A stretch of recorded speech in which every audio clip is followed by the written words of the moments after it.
उन दिनों स्वामी जी हिमालय को भली प्रकार से देख लेना चाहते थे। जहां भी उनका मन रमता कुछ समय के लिए वहां रुक जाते थे। इसी प्रकार हम लगभग 15-20 शिष्य परम पूज्य गुरुदेव के साथ कुसानी में रुके हुए थे। यह स्थान प्रकृति की दृष्टि से हिमालय का सर्वश्रेष्ठ स्थान है। चारों तरफ उन्मुक्त भाव से प्रकृति खिली हुई दिखाई देती है। यहां से सूर्योदय का दृश्य इतना अत्यधिक सुंदर और अद्वितीय होता है कि उसको शब्दों से बांधना संभव ही नहीं है। जब प्रातःकालीन सूर्य की किरणें चारों तरफ बिछी हुई बर्फ पर गिरती हैं तो सैकड़ों सैकड़ों रंग चारों ओर बिखर जाते हैं। ऐसा लगता है कि जैसे विविध रंगों का गलीचा पूरी जमीन पर बिछा दिया हो। उन्हीं दिनों शिवरात्रि पड़ी और हम सब ने शिवरात्रि को भली प्रकार से मनाने का निश्चय किया। रात्रि को कुसानी में ही परम पूज्य गुरुदेव के साथ हम सभी शिष्य तपोवन आश्रम में बैठे हुए थे। यह आश्रम अत्यधिक रमणीय है।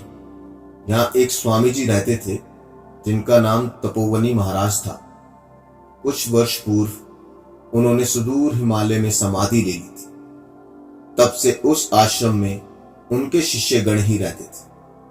रात्रि को जब हमने शिव पूजन की पूरी तैयारी की और पहले शिव पूजन संपन्न कर दुग्ध धारा से रुद्र अभिषेक प्रारंभ किया तो गुरुदेव ने कहा कि बिना तत्वमसी क्रिया के रुद्र अष्टाध्यायी पाठ व्यर्थ है।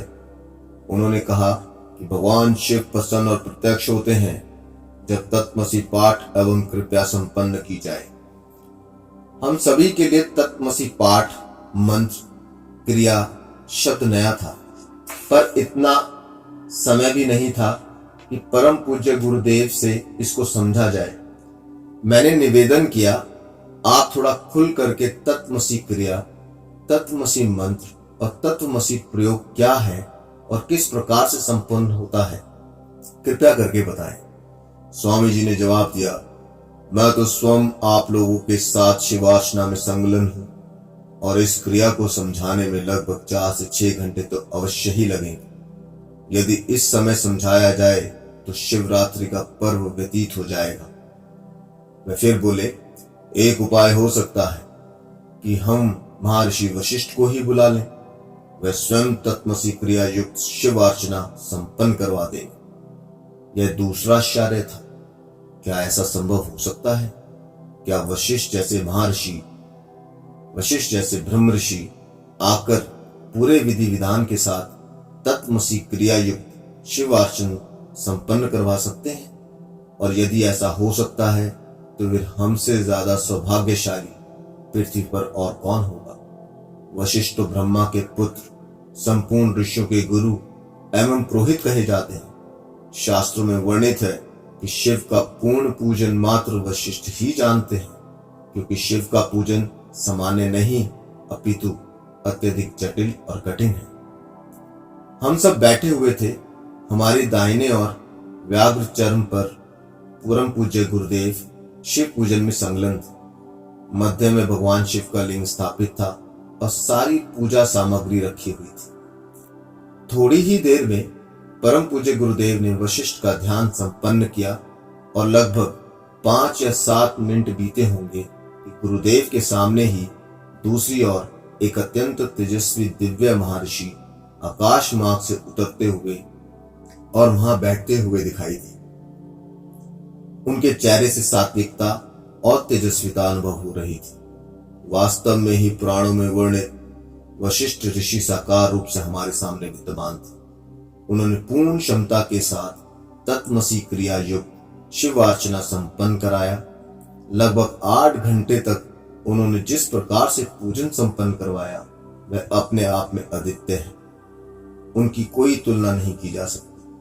हम सब शिष्यों ने पहली बार तत्वमसी क्रिया अनुभव की, पहली बार इस ज्ञान को सीखा और पहली बार उस विशिष्ट चिंतन को हृदयस्थ किया जो कि शिव पूजन का अत्यधिक विशिष्ट पर्व। और हमारी प्रसन्नता का तब कोई ठिकाना नहीं रहा जब चतुर्थ पहर में शिवलिंग के स्थान पर साक्षात भगवान शंकर बैठे हुए दिखाई दिए। लंबी और बिखरी हुई जटाएं, जटाओं से प्रभावित होती हुई गंगा, गले में सर्प और भस्म युक्त दिव्य तेजस्वी शरीर, वस्तुतः अनुपम छटा थी, अद्वितीय दृश्य था, अलौकिक वातावरण था। पूर्ण आहुति के बाद भगवान शिव अदृश्य हो गए। उनके साथ साथ जिस तरीके से शून्य मार्ग से महर्षि वशिष्ठ को आते हुए देखा गया, उसी प्रकार से जाते हुए भी अनुभव किया। इधर भगवान सूर्य की किरणें हमें स्पर्श कर रही थी और उधर गुरुदेव मंद मंद मुस्कुरा रहे थे। उनके चेहरे पर पूर्ण संतुष्टि के भाव थे। आगे चल करके तो इसी क्रिया पद्धति के द्वारा लगभग सभी देवताओं के दर्शन किए गए। सभी देवी देवताओं की पूजा अर्चना, अभ्यर्थना की और अपने जीवन में इन चक्षुओं से उन देवताओं के भी दर्शन किए जो अगम अगोचर कहे जाते हैं। परकाया प्रवेश। उस दिन हम सन्यासियों को परकाया प्रवेश का व्यवहारिक ज्ञान देने का कार्यक्रम था। हम सब केदारनाथ मंदिर से आगे ब्रह्मताल पर बैठे हुए थे। पिछले 1 महीने से वहां शिविर सा लग रहा था और परम पूज्य गुरुदेव हमें कुछ अलौकिक विषयों को समझा रहे थे। उस दिन एक मरे हुए हिरण की हड्डियों को एकत्रित करके रखा गया और पहले संजीवनी क्रिया से उन हड्डियों को परस्पर जोड़कर सही आकार दिया और फिर आत्म साधना मंत्र द्वारा मरे हुए हिरण पर चमड़ी व्याप्त हो गई। अब पर काया प्रवेश का ज्ञान देना बाकी था। यूं तो इस संबंध में गुरुदेव हमें काफी कुछ बता चुके थे, पर आज वे अपने शिष्य ज्ञानदेव द्वारा पर काया प्रवेश का व्यवहारिक ज्ञान बता रहे थे। सामने मरा हुआ हिरण पड़ा था। हम सब 30-32 शिष्य शिष्याएं बैठे हुए थे। एक तरफ भाई ज्ञानदेव गुरु चरणों में समीप बैठे थे। सर्वप्रथम ज्ञानदेव ने समाधि लगाकर अपनी श्वास को आज्ञा चक्र पर केंद्रित किया। हमने देखा कि ज्ञानदेव निश्चल हो गए। उधर सोए हुए हिरण में संपदन हुआ और धीरे धीरे उसने अपनी आंखें खोली और हम सबको देखकर उठ खड़ा हुआ और फिर एक तरफ भाग गया। गुरुदेव ने बताया कि अब ज्ञानदेव में केवल प्राण ऊर्जा बाकी है, अन्यथा सारा शरीर मृतवत है। प्राण ऊर्जा की वजह से यह शरीर 1 साल भर तक भी खराब नहीं होगा। हमने उनके शरीर को छूकर देखा तो वह धीरे धीरे ठंडे हो रहे थे। नाड़ी का संपदन और हृदय की धड़कन बंद थी। हम इसी प्रकार 3-4 घंटे बैठे रहे। फिर वह हिरण टहलता हुआ वापस उसी स्थान पर आया और परम पूज्य गुरुदेव के सामने लेट गया। 2 मिनट बाद ही हिरण निश्चेष्ट हो गया और पुण्य ज्ञानदेव चैतन्य हो गए।